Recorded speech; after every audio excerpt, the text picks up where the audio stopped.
안녕하세요. 엔타임 강사 연입니다.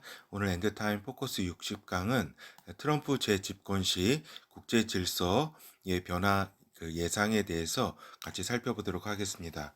그렇죠. 오늘이 이제 24년 1월 30일인데 이제 지금의 시점에서 이제 미국의 트럼프 대통령의 집권 가능성이 매우 이제 높은 상황이다라고 하는 겁니다. 이제 기존에 이제 트럼프 지지층의 이제 결집이 이루어지고 있고, 그 다음에 이제 전통적으로 이제 민주당을 지지했던 히스패닉계하고 흑인계가 상당수 이제 노선을 변경해서 이제 공화당 트럼프 이제 후보를 밀기 시작했다라고 하는 겁니다. 그러니까 히스패닉계는 굉장히 국경 그런 개방이라든가 이러한 지금 민주당 정권의 그러한 정책이 굉장히 이렇게 불만을 가지고 있고, 또 흑인들도 이제 요 민주당 정권이 결국 자기들의 이익을 반영하지 않는다라고 하는 그러한 이제 움직임이 있다라고 하는 것이죠. 그러니까 미국 선거가 이제 세계 미래에 미치는 영향이 이제 매우 크기 때문에 우리가 이제 아직 집권은 하지 않았지만 이러한 트럼프 집권의 때가 되면은 어떠한 이제 국제 질서 양상이 이제 펼쳐지게 될지를 좀 보는 것도 의미가 있다 하겠습니다. 그러니까 트럼프가 재집권을 한다면 25년부터 26년, 27년, 28년까지 이렇게 집권을 하게 되는 거죠. 그러니까 이 부분이 또 엔타임을 우리가 여러 가지 보는 입장에 있어서는 또 굉장히 중요한 그러한 이제 시기이기 때문에 이러한 또 그렇죠. 하여튼 트럼프 이러한 정책은 이제 미국 민주주의 정책 연구소, 그러니까 트럼프의 실질적 사람들이 이제 만든 민주주의 정책 연구소 미국 요 이제 여기에서 이제 여러 가지 정책을 가다듬고 있고, 또 이제 보수주의 헤리티지 재단은 좀 유명하잖아요. 여기에서 이제 여러 가지 보수 정책, 트럼프 정책의 어떤 논리를 이렇게 연구를 하고 있고, 그 다음에 이제 아젠다 47이라고, 이게 47이라고 하는 거는 이제 지금 47대 대통령을 뽑는다. 그래서 꼭 이제 트럼프가 행해야 될 정책, 그것을 이제 47개로 분류해가지고 이렇게 하나의 어젠다로 제시하고 있는 거죠. 그러니까 트럼프의 정책은 이제 여러 가지 이러한 자신이 직접 이 이야기 발표한 거라든가, 또 여러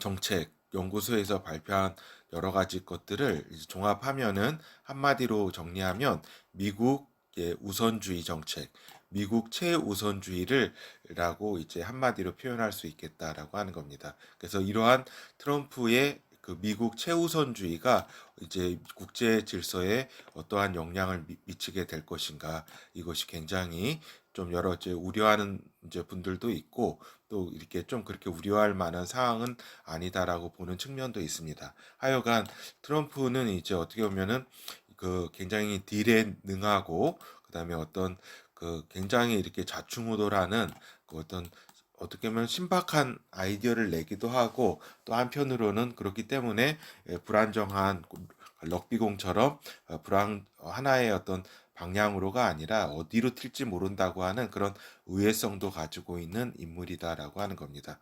하여튼 이런 이제 미국 최우선주의로 이제 가게 될 것이다. 또한 한편 민주당이 이제 재집권하더라도 이제 미국의 역량의 이제 축소는 불가피한 측면이 이제 있기 때문에 과거와 같이 세계에 대해서 유일 패권으로서의 지배력은 이제 유지하기 힘들 것이다라고 하는 겁니다. 그러니까 공화당 트럼프가 되건 아니면 또 다른 공화당 이제 사람이 되건, 또 민주당 누가 또 바이든이 되건 또 다른 사람이 되건 이러한 전체적인 흐름, 어떤 유일 패권이로서의 그런 미국은 힘들 것이다. 그리고 어느 집권을 하든지 간에 미국 우선이라고 하는 우선주의라고 하는 방향은 또 이렇게 이어질 것이라고 하는 거죠. 우리가 이제 이러한 면에 있어서 이제 미국의 고립주의를 많이 이야기하는 이제 경우가 있습니다. 근데 이제 미국의 이제 이러한 이제 전체적인 흐름은 미국의 신고립주의라고 하는 용어로 그러한 양상으로 좀 파악할 수 있겠다라고 하는 것이죠. 그래서 특별히 이제 그 트럼프의 집권은 미국에 있어서 신고립주의의 어떤 양상으로 나타날 텐데, 이거는 이제 미국의 생존선과 핵심 이익선에 집중하며 미국이 미국의 핵심 이익을 침해하는 경우에만 미국이 힘을 투사할 것이다라고 하는 겁니다. 그러니까 그러니까 자신의 핵심 이익선, 생존선에만 집중을 한다. 그리고 자신의 핵심 이익을 침해하는 경우에 있어서 이제 이러한 그 좀 확대된 범위로 행동할 것이다라고 하는 겁니다. 이것이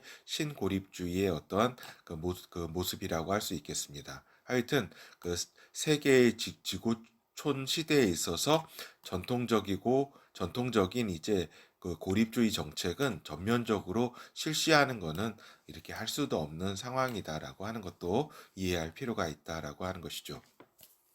하여튼 이제 이와 좀 약간 우리가 고립주의를 이야기할 때 이제 아메리카 대륙이 가진 기본 환경으로서의 이제 고립주의를 우리가 생각해 보게 되는 겁니다. 뭐냐면은 그 아메리카 대륙이 요 아메리카 대륙이 저기잖아요. 그죠? 그러니까 요 기존의 올드 세계라고 하는 기존의 대륙과 이제 떨어져 있고, 그러니까 따로 이렇게 떨어져 있고, 그 다음에 그 내에서 저기가 된다라고 하는 겁니다. 에너지라든가 식량이라든가 자원이 충분하기 때문에 스스로 살 수 있는 그러한 저기를 환경을 갖췄다. 그리고 외부로부터도 침입도 힘들고, 그러니까 태평양과 대서양을 이렇게 건너와야 되기 때문에 굉장히 그러한 고립주의가 기본 환경으로 내재되어 있는 것이다라고 하는 겁니다. 그래서 미국도 상당 기간 동안에 이제 고립주의로 있었고, 그죠? 그리고 또 아메리카도 이제 그러니까 미국도 세계주의 개입주의로 이렇게 밀려 나오게 된 거는 이제 20세기에 들어가지고 제 1차 세계 대전 독일의 무차별 상선 그것이 있었기 때문에 폭격이 있었기 때문에 미국이 할 수 없이 나왔다라고 하는 겁니다. 하여튼 등 떠밀려서 이렇게 미국이 이렇게 나온 것이지 원래는 고립주의가 기본 어떤 방향이었다. 그리고 요 아메리카 대륙도 이제 어떻게 보면은 잘 나가다가 고립주의로 이제 살 수도 있었죠. 그렇지만 고립주의로 자멸한 케이스입니다. 그러니까 뭐냐면은 스스로 이제 종속 이론을 만들어서 이제 선진국과 거래하면은 항상 이렇게 손해를 본다. 종속된 그런 위치에 이렇게 불평등한 관계가 된다라고 하는 종속 이론이 이제 여기 브라질이라든가 아르헨티나 이쪽 남미 지역에서 나와서 이제 수입 대체 정책, 그러니까 다른 비교 우위에 의해서 자신들의 강점이 있는 것을 수출하고 또 다른 거는 수입을 해야 되는데, 그러니까 수입할 거를 자기네들이 만들어서 이렇게 대체 정책을 이렇게 하겠다. 그래서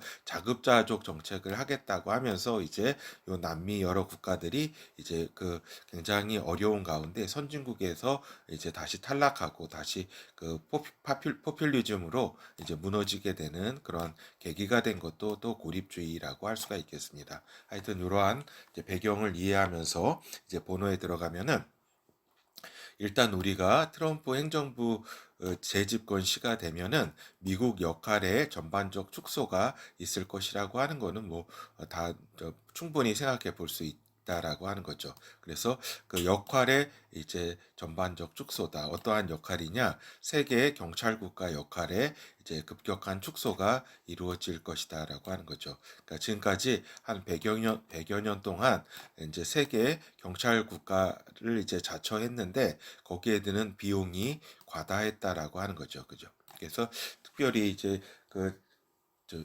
1917년 이때부터 이제 제1차 세계 대전에 참가를 하면서 이렇게 세계에 이제 무대에 등장하기 시작했고, 이제 2차 세계 대전에 이제 본격 승전국이 되면서 세계를 지금 리드를 하고 있죠. 그죠? 그렇지만은 그 비용이 이제 굉장히 많이 드는데 비해서 미국들은 어때요? 돈을 이제 무임승차하고 있다라고 하는 그런 여론이 이제 미국이 갖게 되는 거죠. 그리고 이제 경제 상황도 좋지 않은데 우리가 세계 경찰 국가를 역할을 해야만 하는가라고 하는 그런 문제 의식에서 출발했습니다. 그래서 우크라이나 이스라엘 분쟁 지역에 지원하는 비용도 이제 근 2천억 달러 지금까지 그죠. 이러한 이제 엄청난 돈을 쏟아 붓는데 뭐 특별한 성과는 있는 건 아니죠. 괜히 욕만 먹고 있죠. 우크라이나 이스라엘에서 한테도 욕을 먹고 세계에 이제 여러 가지 욕을 먹는 상황이고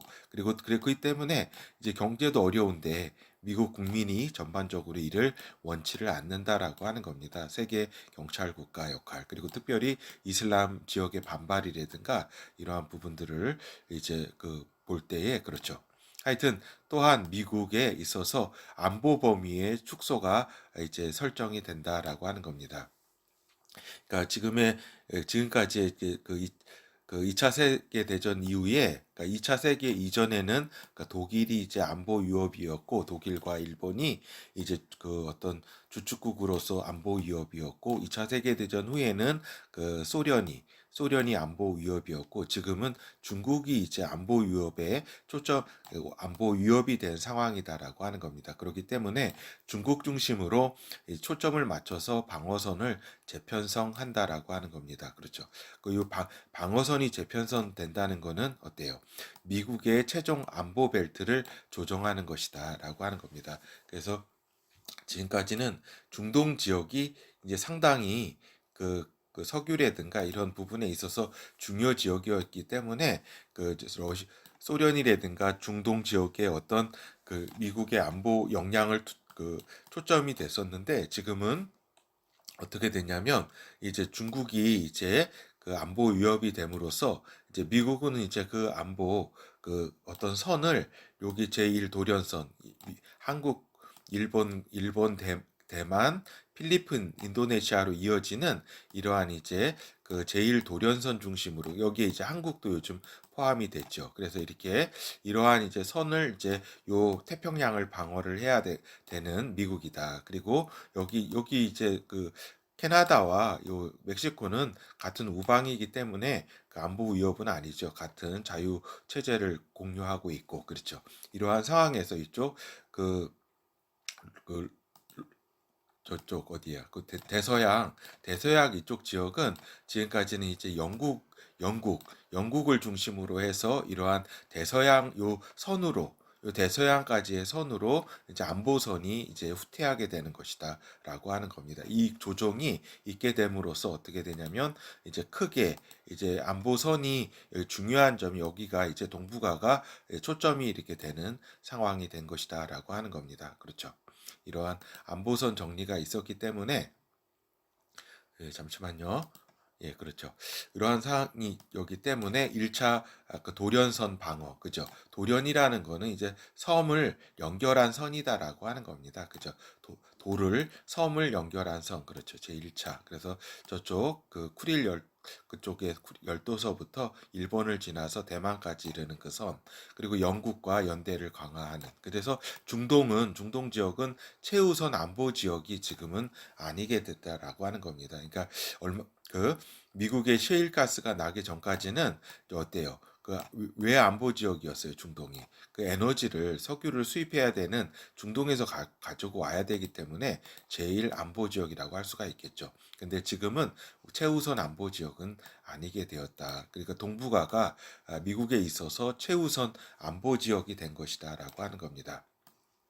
그리고 이제 이름으로써 중동 지역, 인도양 등의 항행의 자유가 위축될 가능성이 굉장히 커진 상황이다라고 볼 수 있습니다. 그래서 요즘 여러 가지 이제 그쪽에 어떤 그 안보가 불안해지면서 그쪽 그 페르시아만 그쪽이라든가 여기 걸프만 그다음에 홍해 지역 그쪽이 이제 굉장히 또 인도양 이쪽 그 서편이 굉장히 위험한 지역으로 되어 있죠. 그래서 미국은 이 지역을 미국과 인도와 일본, 한국, 호주 등의 다자적 노력이 필요함을 역설하고 있다라고 하는 겁니다. 그러기 여기에 가장 큰 많은 피해를 볼 나라가 항행의 자유가 막히게 되면 일본과 한국이다라고 하는 거죠. 이쪽 라인이. 근데 이제 인도도 신경 쓰지 않고 일본과 한국도 호주도 그렇게 신경 쓰지 않고 있기 때문에 미국이 굉장히 좀 화가 난 그런 상황이라고 볼 수가 있겠습니다. 그렇죠.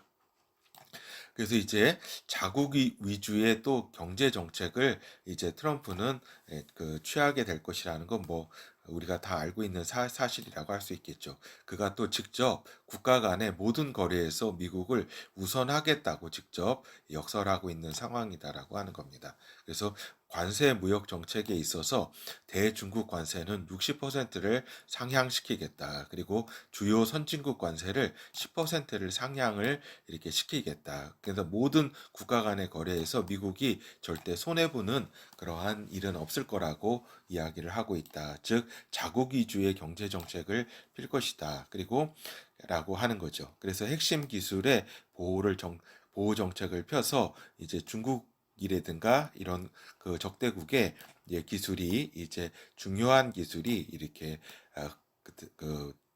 들어가지 않게 하겠다라고 하는 거죠. 그래서 반도체라든가 배터리 등 4차 산업 핵심 부품과 핵심 기술을 미국 내에 있는 생산 시설에서 이제 건설하도록 하겠다라고 하는 겁니다.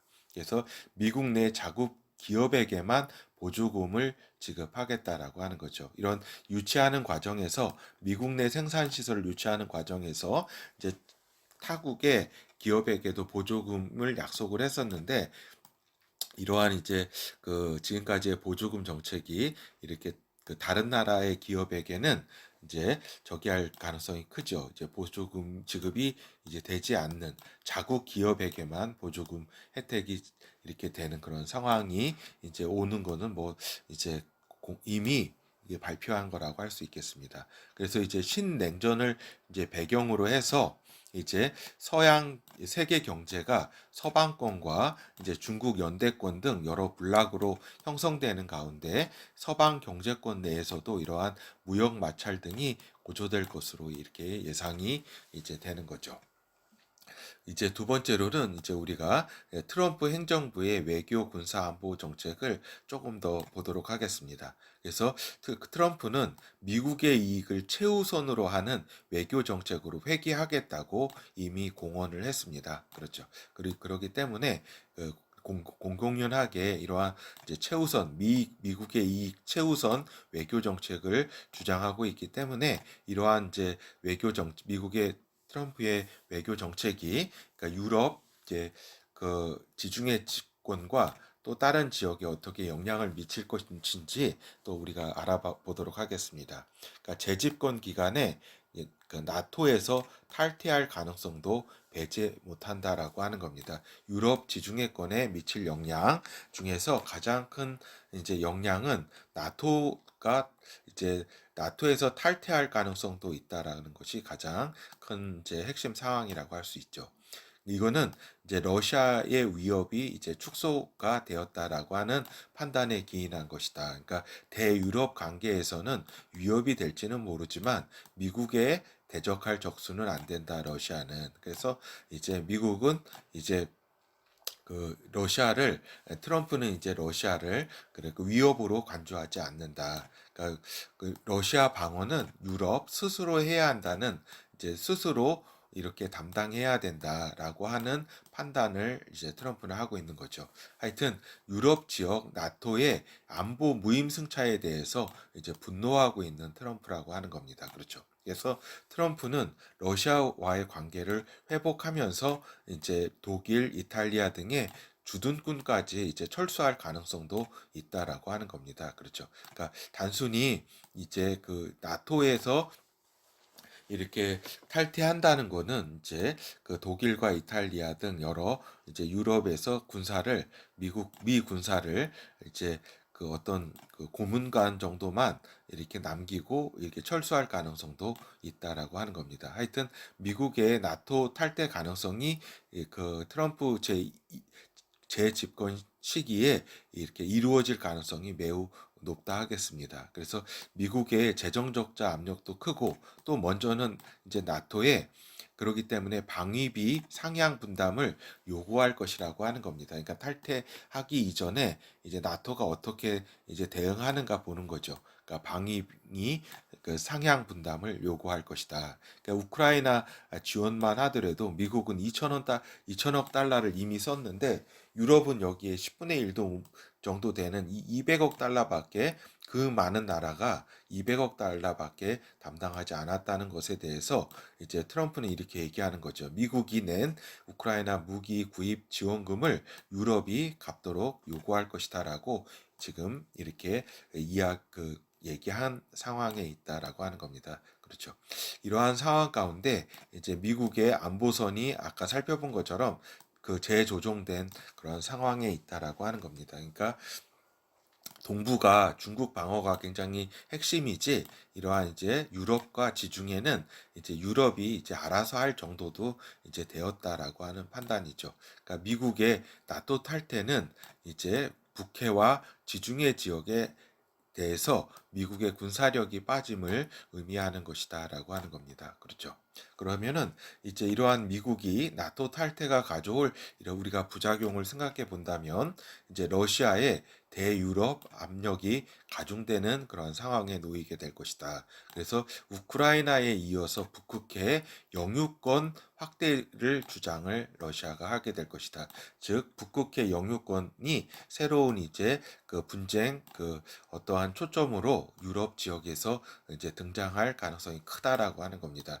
그렇죠. 미국이 이렇게 나토에서 탈퇴하고 그 빠지게 될 때에 이제 북극해를 두고서 이제 러시아가 그 영유권을 확대를 주장할 것이다라고 하는 거죠. 그래서 최근에 미국에 대해서 뭐라 그랬어요? 알래스카가 이제 러시아의 영토 아니냐 하는 것을 운운을 했다라고 하는 겁니다. 이게 18세기 중반에 있었던 일인데 저기 지금 이제 이 이야기를 한 거죠. 이거는 뭐 미국한테 알래스카를 이렇게 다시 달라고 하는 그러한 이제 목적이 있는 게 아니라 북극 해양 분쟁에 있어서 주도권을 행사하려는 러시아의 포석으로 볼 수 있다라고 하는 겁니다. 그러니까 너희 알래스카도 사실상 우리 땅이었다. 너희 그냥 알래스카만 먹고 떨어져. 괜히 북극해까지 괜히 간섭하려고 들지 마. 그리고 우리가 이쪽 그 유럽 스웨덴이라든가 핀란드 이런 나라들 그 노르웨이 이런 나라들이 그 북극해를 이렇게 영유권을 주장하는데 그 북극해는 우리 것이야라고 하는 어떤 그 미국에 대해서 이렇게 사전 러시아의 포석으로 볼 수 있다라고 하는 겁니다. 알래스카 운운하는 것이 그래서 향후에 뭐 당장은 아니겠지만은 향후에 그 나토가 이렇게 그러니까 미국에서 나토에서 미국이 이렇게 그 탈퇴할 때에 핀란드와 스웨덴의 침공 가능성이 굉장히 큰 상황이다라고 하는 겁니다. 그렇죠. 그리고 이제 대중동권을 이렇게 보면은 이제 미국의 핵심 지역에서 멀어져 가는 중동 지역이라고 하는 겁니다. 그렇죠. 그리고 이제 그 트럼프는 그 석유를 팔겠다고 이제 공언을 했다라고 하는 겁니다. 그러니까 그 석유를 이제 미국이 본격적으로 판다라고 이제 석유와 가스를 이제 결정을 한다는 것은 결국에는 중동 지역과의 경쟁 관계를 이제 의미하는 것이고, 그죠? 그렇기 때문에 중동 지역 너희들의 어떤 안보라든가 이런 것도 이제 너희가 지켜야 된다라는 것을 또 의미하는 거죠. 그렇죠.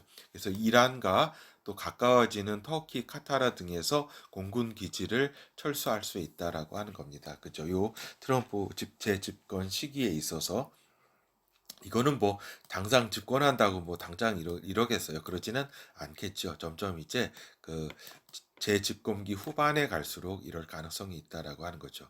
그러니까 이스라엘의 무기 등을 지속적으로 지원은 할 것이다라고 하는 겁니다. 그리고 이제 중동 지역 질서 형성에 개입하고자 할수록 이제 반미 감정만 이제 부추기는 상황이기 때문에 이라크 등의 미군 기지를 철수할 가능성이 크다라고 하는 겁니다. 그래서 여러 가지 이제 그런 요 부분은 이라크 등의 미군 기지가 철수할 가능성이 좀 큰 상황이다라고 하는 겁니다. 그리고 이제 엔타임 스케줄로 볼 때 이제 트럼프 재집권 시에 미군이 대거 철수할 가능성은 굉장히 높다라고 우리가 생각해 볼 수 있겠습니다. 그리고 이제 그 동북아권에 대해서 생각해 본다면 그러니까 미국과 일본과의 미국 파트너십은 강화될 수밖에 없다라고 하는 거죠. 그렇죠. 왜냐하면은 그 중국이 중국이 이제 어떻게 보면은 잠재적 적국이기 때문에 이런 이제 일본과의 파트너십은 강화될 것은 뭐 분명하고, 근데 한국의 경우 어떻게 될 것인가? 기본적으로는 한미일 안보 체제가 유지 또는 강화될 것이다라고 하는 겁니다. 그러니까 5년, 26년 이제 지금 그, 그 윤석열 정권이라고 할 수가 있겠죠. 이 정권 상황에서는 그래도 이게 큰 이제 부딪힘은 없을 것이다. 그런데 이제 정권의 상황에 따라서 그 다음 정권이 이렇게 다른 정권으로 이렇게 민주당 정권으로 넘어가게 되면은 주한 미군의 축소 또는 철수 등이 있을 수도 있다라고 하는 겁니다. 이 어떤 문제의 시발점은 어떻게 되냐면 이제 과도한 이제 분담금 요구가 이제 상황이 되겠고, 그죠? 그리고 또 이제 이러한 이제 민주당 정권의 어떤 그 친미 노선이 아니라 어떤 그 중국과 일본의 어떤 중간 노선의 위치를 차지하는 그러한 상황에 놓였을 때 이제 미국이 주한미군을 축소 또는 철수할 가능성이 있다라고 하는 겁니다. 그래서 제1도련선을 이제 어떠한 일각에서는 전문가는 이제 백령도를 축으로 해서 이렇게 한국을 이 선으로 댔다라고 하는 그러한 이제 이론도 있는데, 아직까지는 이제 일본을 기본으로 해서 지금 한국의 여러 가지 상황이 국력이라든가 이런 군사력인다 이런 걸 볼 때에 굉장히 한국의 중요도가 높아져서 이렇게 제1도련선에 포함된 그런 상황이라고 볼 수가 있겠죠. 근데 이제 한국은 여러 가지 유동적인 상황이다라고 하는 겁니다. 정권의 저기가 추구하는 방향이 너무나 이제 상반되기 때문에 이제 이러한 상황 속에서 이제 주한미군이 일본 또는 필리핀, 베트남, 태국으로 이동 가능성도 있다라고 하는 겁니다. 그렇죠. 그러니까 태국이 요즘 이제 메콩강으로 해가지고 굉장히 중국에 대해서 분노하고 있는 상황이고, 또 베트남도 중국을 뭐 기본적으로는 공산당이지만 미국의 여러 가지 힘이 필요한 그런 상황이라고 할 수가 있겠죠. 그래서 굉장히 이러한 부분들이 우리 한국이 이제 넘어야 될 닥칠 여러 상황일 수 있다라는 점도 이제 저희가 되는 거죠. 그리고 이제 미국의 핵심 안보에 있어서 대만의 유지 및 방어가 동북아권에서 가장 중요하다라고 하는 겁니다. 그렇죠. 그래서 보통 보면은 일본이야 미국에 있어서 뭐 같은 진짜 동맹이고, 한국과 대만에 있어서 미국은 대만을 더 중요시 여길 수밖에 없는 것이다라고 하는 겁니다. 왜냐면은 중국이 패권을 추구하는 입장에서 대만을 누가 지배하느냐, 누가 미국이 영향권을 미치느냐, 중국이 이것은 영향권을 미치느냐에 따라서 군사 지정학적인 어떠한 저희가 달라진다라고 하는 겁니다. 어떤 대만을 이제 중국이 지배할 경우에는 어때요? 북태평양으로의 진출이 이제 중국이 곧바로 되기 때문에 굉장히 저기죠. 위험한 상황이라고 할 수 있겠죠. 미국으로서는 요 북태평양 전체가 이제 요쪽 대만을 이렇게 잃었을 때, 여기가 뚫렸을 때는 그 차이나 중공의 여러 가지 함선이 이 앞까지도 올 수 있다라고 하는 겁니다. 그러니까 굉장히 위기감을 이렇게, 그러니까 미국이 생각할 때에 안보에 있어서는 대만이 한국보다 더 중요한 핵심 지역이라고 하는 거를 이렇게 저기죠. 상황인 거죠. 그래서 미국의 지정학적 방어 입장에서 볼 때는 그래서 생각한다면 대만은 한국보다 중요하다라고 하는 겁니다. 그러니까 미국이 세계 전체를 생각할 때는 이제 한국이 더 중요하죠. 더 공격적으로 생각할 때는. 근데 방어적으로 생각하는 신고립주의의 상황에서는 대만이 한국보다 더 중요한 상황이다라는 것을 우리가 또 인식을 해야 되겠죠. 그래서 너무 이제 한국의 국뽕이라든가 이런 데 취해가지고 이렇게 우리의 상황을 이렇게 과대평가하는 그러한 상황은, 그러니까 좀 객관적으로 평가할 필요성이 있다는 점을 말씀드리고자 하는 겁니다. 그래서 이제 엔타임적 스케줄의 입장에서의 그러니까 미국 역할의 그런 축소가 어떠한 것을 가져오게 될 것인가라고 볼 때에 중동, 그러니까 지중해권에서의 안보 불안과 이제 안보 불안은 이제 새로운 이제 구성체 형성을 촉구할 것이라고 하는 겁니다. 그러니까 미국 역할의 축소가 중동 지중해권의 안보 불안으로 이어지고 그것은 새로운 구성체의 형성을 촉구할 것이고 이거는 10개국 연합 10불의 출현은 결국에는 미국의 패권이 빠지는 상황과 밀접한 관련이 있음을 우리가 또 알아야 된다. 이러한 측면에서 볼 때에 트럼프 행정부 이렇게 집권 시에 있어서 나토 탈퇴가 이루어진다면 엔타임 스케줄은 그만큼 앞당겨질 가능성이 크다라는 점도 우리 독자분들이 이렇게 인식은 하고 계셔야 되죠. 이게 뭐 당장 뭐 그러지는 않겠지만 그래도 나토 탈퇴까지 이렇게 발언하고 있는 트럼프의 모습을 볼 때 트럼프의 집권은 상당 부분 세계에 어떤 안보 정세에 영향을 끼치는 동시에 엔타임적 스케줄에도 이렇게 영향을 끼치게 되는 것이다. 그거는 중동 지중해권의 어떤 안보 불안과 연관이 된 것이다라고 하는 겁니다. 하여튼 트럼프의 재집권은 근 100여 년간의 미국의 세계 개입주의의 변경을 가져올 것으로 판단된다. 이제 이거는 전면적이고 전통적 고립주의는 아니고 그것은 또 불가능하고 신고립주의 정책을 펴게 될 것이다. 신고립주의 정책이라고 하는 것은 핵심 이익에 대해서는 개입하면서 적극 개입을 자제하거나 또는 할 수도 없는 그러한 상황을 이제 미국의 정책을 의미한다라고 하는 겁니다. 그리고 이제 이러한 상황 속에서 가장 중요하게 볼 포인트는 뭐냐면 이제 나토 탈퇴가 과연 트럼프 재집권 시에 이루어질 것인가에 대한 여부가 이제 굉장히 중요한 포인트다라고 하는 겁니다. 외교 안보 정책에 있어서. 왜냐하면은 나토 탈퇴는 유럽, 중동, 북아프리카 지역에 큰 파장을 불러일으키게 올 것이고 이거는 또 엔타임과 연관이 될 것이기 때문에 그렇다라고 하는 겁니다. 그리고 동북아에 있어서는 미국의 핵심 이익이 존재하는 지역이기 때문에 그죠? 동북아는 미국의 핵심 이익이 존재한다. 그러니까 왜냐하면은 그 저기 차이나 중공에 도전이 있기 때문에 그렇다라고 하는 겁니다. 그래서 미국의 안보 전략은 지금과 크게 다르지는 않을 것이다라고 하는 겁니다. 다만 한국의 향후 선거 결과에 따라 정권 변화가 있다면 여러 가지 이제 한국의 어떤 그 방향성에 있어서 너무나 이제 다른 모습을 보이고 있기 때문에 이제 지금과 다른 정권이 들어서게 된다면 주한미군 및 외교 정책의 이제 변화로 인해서 이제 미국의 안보선은 제1도련선으로 재조정될 가능성이 있다라고 판단이 된다라고 하는 겁니다. 이거 쉽게 말해서 제1도련선이 지금 확대돼서 한국까지 포함된 상황인데 여기에서 배제될 가능성이 있다라고 하는 겁니다.